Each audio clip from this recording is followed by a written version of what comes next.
শুভ সন্ধ্যা। কেমন আছো বন্ধুরা? আশা করি ভালো আছো।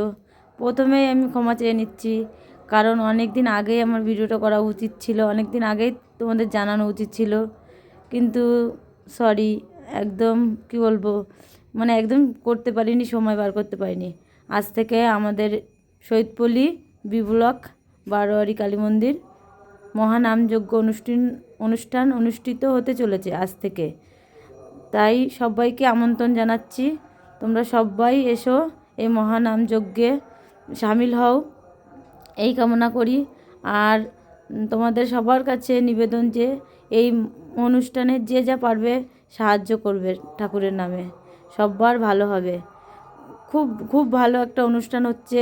এর আগেও হয়েছিল, আগের 2025-এ, আর এবার হচ্ছে 2026-এ। ভীষণ ভীষণ ভালো অনুষ্ঠান হয়, ভীষণ ভালো লাগে। আর এই অনুষ্ঠানের প্রধান দায়িত্বে আছে আমাদেরই পাড়ার লোক, আমাদেরই নিজস্ব লোকজন।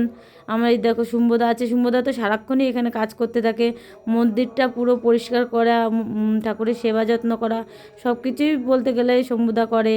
তারপরে এই যে আমার দেওর আছে অলোকদা, মাস্টারদা যাকে বলি আমরা, মাস্টারদাই নাকি এবার ঠাকুরটা মানে কীরকমভাবে সাজালে ভালো লাগবে তাই সাজিয়েছে। তা ঠাকুরটা দেখো কেমন লাগছে, আমার তো ভীষণ ভীষণ ভালো লেগেছে। আর আমার এই যে দাদু, আমার দাদু আছে, আমার দাদু মানে অনুষ্ঠানটা মাথায় থেকে পরিচালনা করে। দাদু ভীষণ ভীষণ ভালো লাগে, দাদু পাঠ করবে, কিছুক্ষণ পরেই দাঁত করবে খোকন গোসাই। আমাদের পাড়ার যারা, তারা তো সবাই আমার দাদুকে চেনো, এবার দূরের যারা তারা তো চিনবে না, তাই জন্য নামটা বলে দিচ্ছি, খোকন গোসাই আমার দাদু পাঠ করে। চলে এসো, দেখো এই দিকটা একটা রাস্তা, ওই পাশে একটা রাস্তা, শহীদপল্লী বি ব্লক কালী মন্দির, শহীদপল্লী।